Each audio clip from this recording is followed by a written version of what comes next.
The moment the stairwell lights went out and I heard someone running up the stairs toward me, I realized the person inside the building wasn't just trespassing. He was chasing me, and I was completely alone inside a 6-story building in the middle of nowhere. My name is Marcus Reed, and this happened last winter while I was working a private security contract outside Salina, Kansas. At that point, I had been with my security company for about 6 years. Because of my seniority, I usually got first pick of shifts. Normally, I avoided overnight shifts, but a few months earlier, our company had taken on a contract guarding a large government office building in a very strange location. The building itself was huge, 6 stories tall, but the area around it was practically empty. The entire structure sat in the middle of a massive parking lot surrounded by a 10-foot metal fence topped with barbed wire. There was only one gate leading in or out. Beyond that fence, nothing but dense forest stretching for miles. No houses, no lights, no signs of civilization. During the day, there were multiple guards on duty, but weekend overnight shifts only had one. And after a while, no one wanted those shifts anymore. So my supervisor asked if I could temporarily cover a few weekends. I needed the extra money at the time, so I agreed. The first 2 weekends were quiet, almost boring. But the third weekend, something happened that made me regret saying yes. It was around 2:00 a.m. on a Saturday night. A violent thunderstorm was pounding the building. Wind rattled the windows while rain hammered the roof. I was sitting in the camera control room on the top floor, watching security feeds. 3 large monitors displayed cameras throughout the building and the parking lot.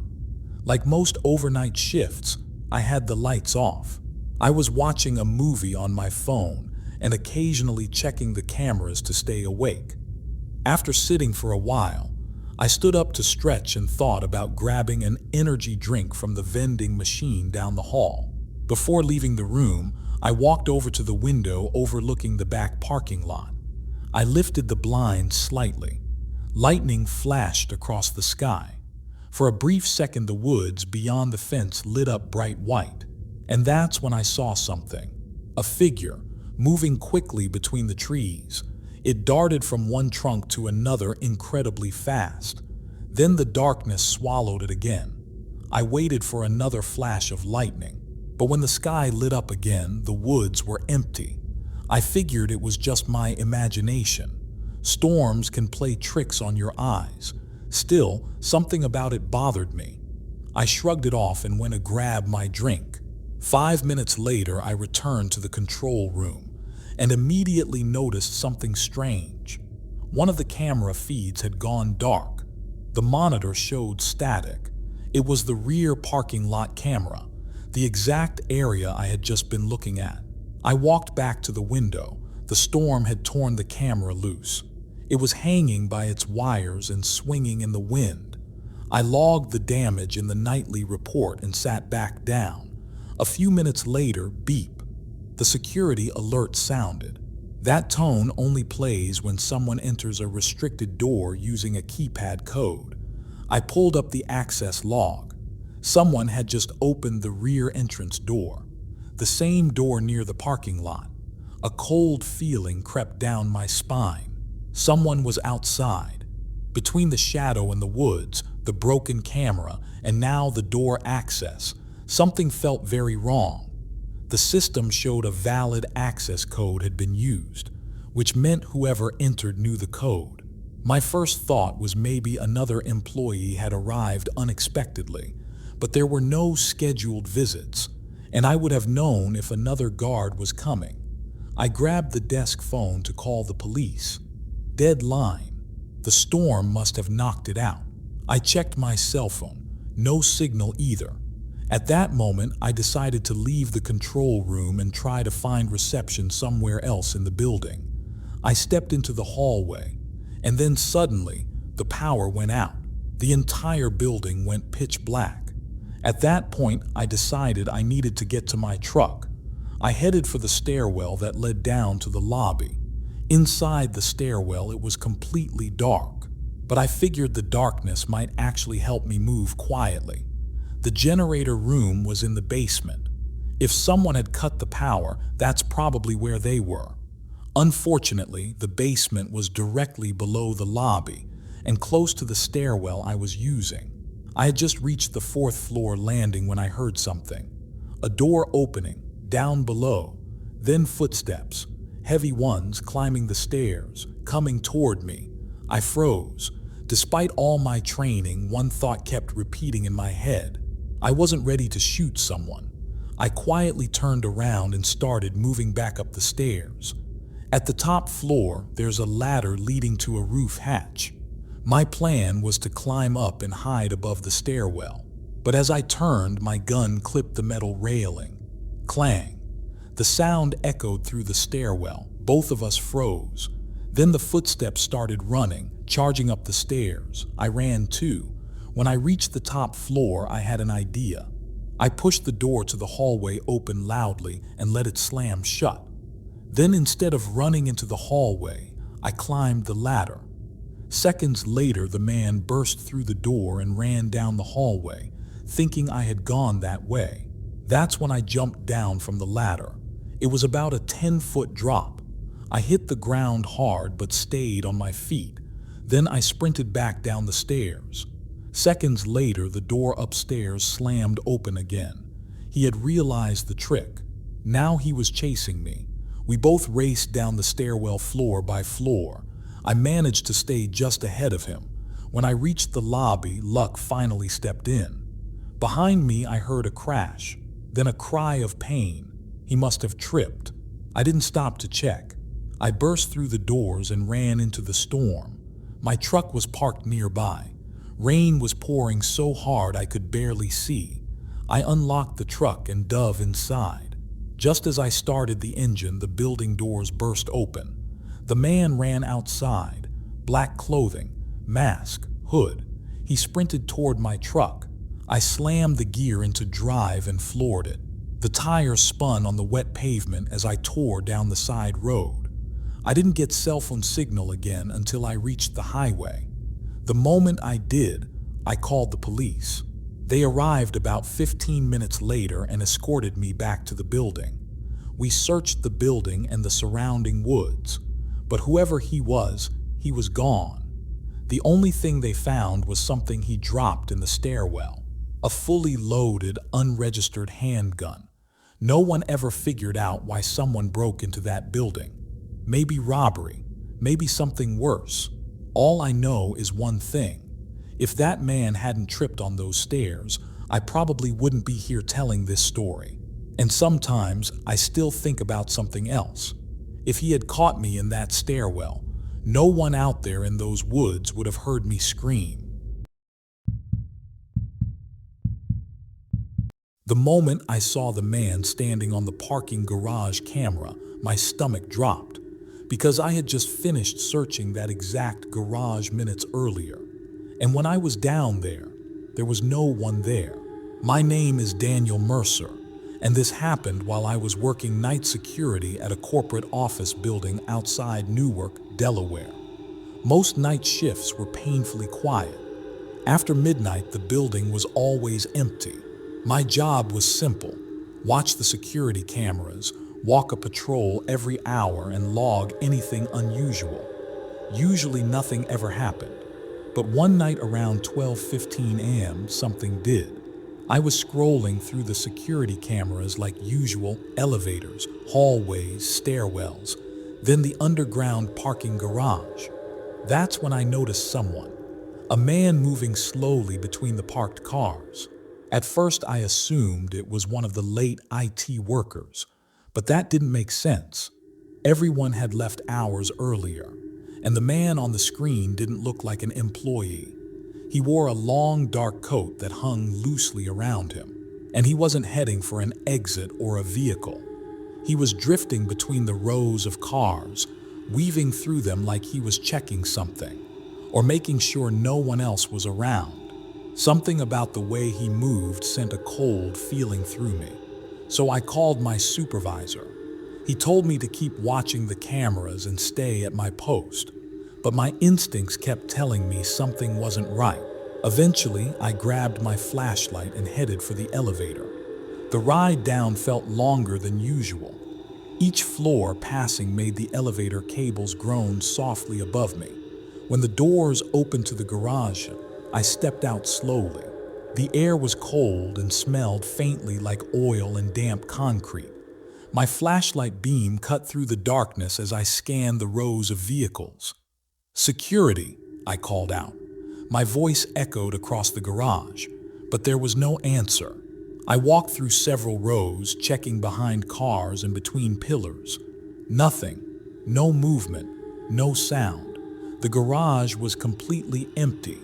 Eventually, I convinced myself the camera must have glitched. Maybe a reflection or shadow had looked like a person, so I returned upstairs. But when I sat down and checked the garage feed again, my stomach dropped. He was back, standing between two cars, perfectly still, exactly where the camera had shown him before, which made no sense, because I had just walked through that exact spot. There was no way he could have gotten there without me seeing him, unless he had been watching me, waiting for me to leave. A cold tension spread through my chest. I radioed my supervisor again. He told me to keep monitoring the cameras and avoid confrontation, so I kept watching. For the next 20 minutes, the man slowly moved across the garage toward the stairwell. Every few steps, he would stop and glance behind him, like he was checking if someone was following him. Then he reached the stairwell door and disappeared from view. I checked every other camera feed immediately. Hallways, elevators, office floors, nothing. He wasn't anywhere, which meant one of two things. Either he had vanished or he was now inside the building. Then suddenly, ding, the elevator arrived in the lobby. The doors slid open. No one inside, but something caught my attention on the polished floor. Footprints, wet ones, leading out of the elevator, bare footprints. That made absolutely no sense. It was freezing outside. Why would someone be walking barefoot through the building? My pulse started pounding. If he was inside, he could be anywhere, any office, any hallway, any storage room. I called the off-site patrol unit for backup, but I still felt like I needed to check the upper floors. Looking back, that was probably my biggest mistake. I took the elevator to the 5th floor. When the doors opened, the hallway lights flickered faintly above me. The building was so quiet I could hear the hum of the fluorescent lights. And somewhere far down the corridor, a vent rattled softly in the ceiling. I stepped into the hallway and began walking slowly. My flashlight beam slid across closed office doors and dark glass windows. Every footstep echoed down the corridor. Halfway down the hall, I noticed something. One of the office doors was slightly open. That shouldn't have been possible. All the doors were supposed to be locked after hours. I pushed the door open carefully. The office was empty. Just a glowing computer monitor and a chair pushed neatly under the desk. I stepped back into the hallway, and that's when I heard it. Footsteps behind me, not mine, heavy, wet, uneven, moving quickly down the hallway. My heart slammed against my ribs. I spun around and aimed the flashlight down the corridor. For a split second, I saw him, the man in the long coat, standing at the far end of the hallway. The overhead lights flickered once. He took another step toward me, not running, just walking, slow, deliberate. And suddenly I realized something terrifying. He had been following me the entire time, staying just outside the camera angles, hiding whenever I got close. I ran straight for the stairwell. My shoulder hit the door as I shoved it open. I stumbled down a few steps and heard the footsteps reach the door behind me. Then they stopped, completely. I sat there on the stairs trying to slow my breathing. My hands were shaking so badly I almost dropped the flashlight. When the patrol unit finally arrived, we searched the building together, floor by floor, room by room. The garage, the stairwells, the offices, nothing. No man, no footprints, nothing. And when we reviewed the camera recordings, the footage from the garage was missing, corrupted, just a blank gap where the man should have appeared. I quit that job about a month later, mostly because I couldn't stand walking those hallways alone anymore. Even now, years later, I still get uneasy in empty parking garages late at night. Sometimes I catch myself glancing over my shoulder, half expecting to see that long, dark coat standing somewhere behind me, waiting.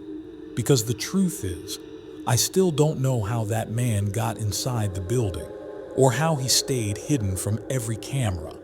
But one thought still bothers me the most.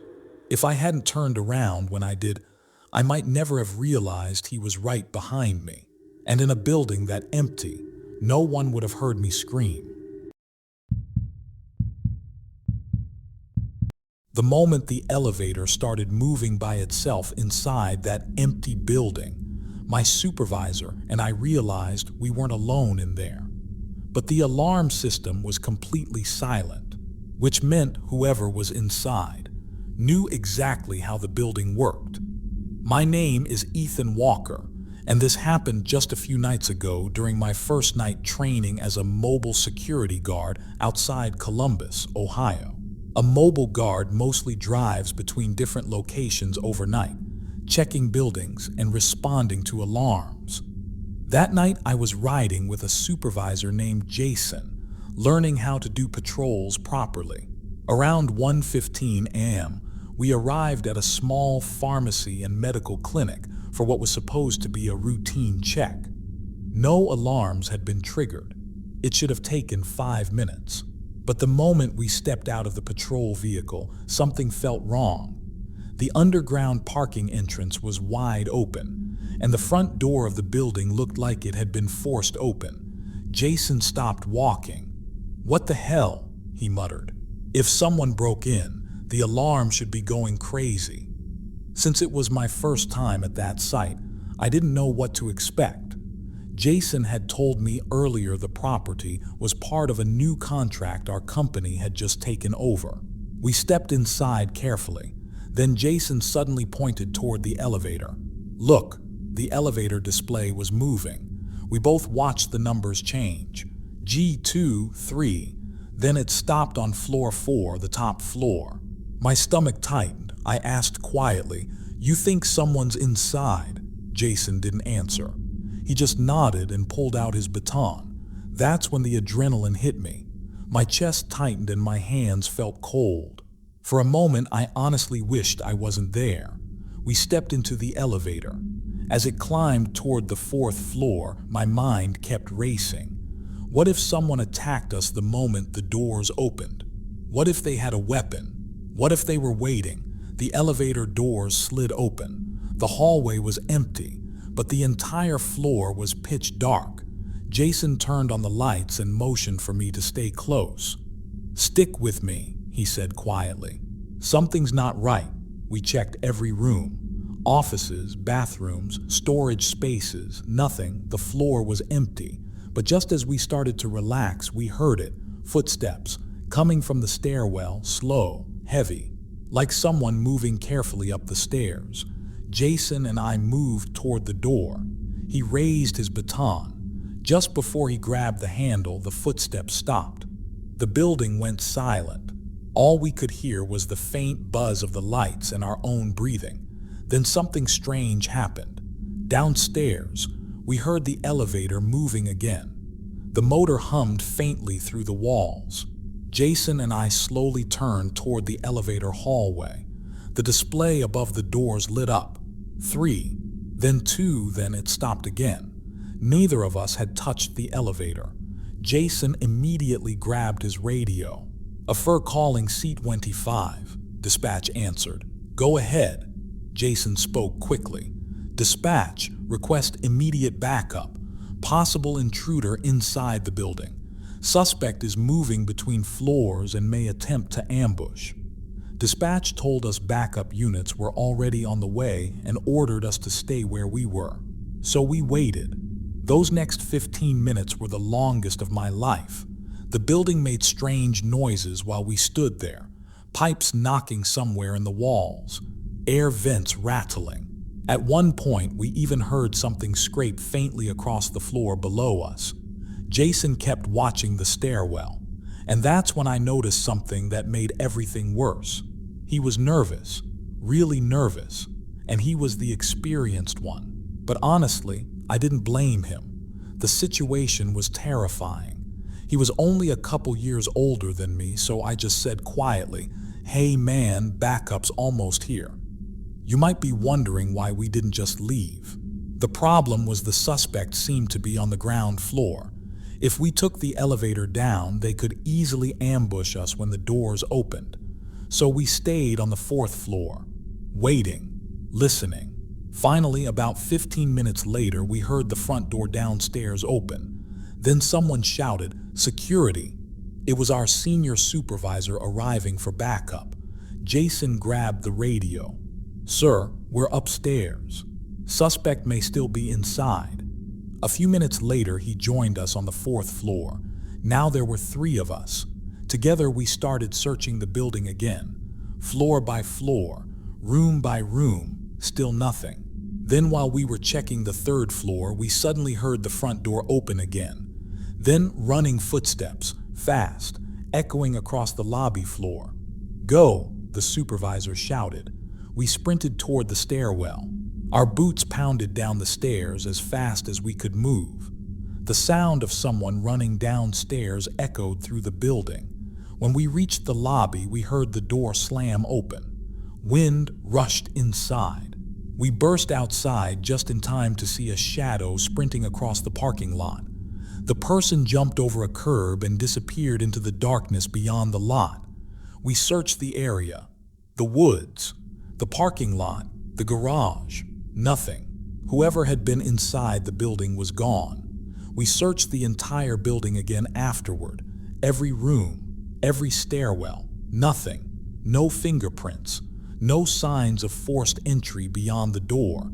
No explanation. Either that person knew the building incredibly well, or they had been moving through the building the entire time we searched, staying just out of sight. To this day, I still don't know who was inside that building that night, or how they avoided us so easily. But the worst part is this. In a few days, I'm scheduled to return to that exact location for another patrol, and this time, I'll be the only guard there. If you enjoy true night shift horror stories like this, subscribe to Recorded After Dark.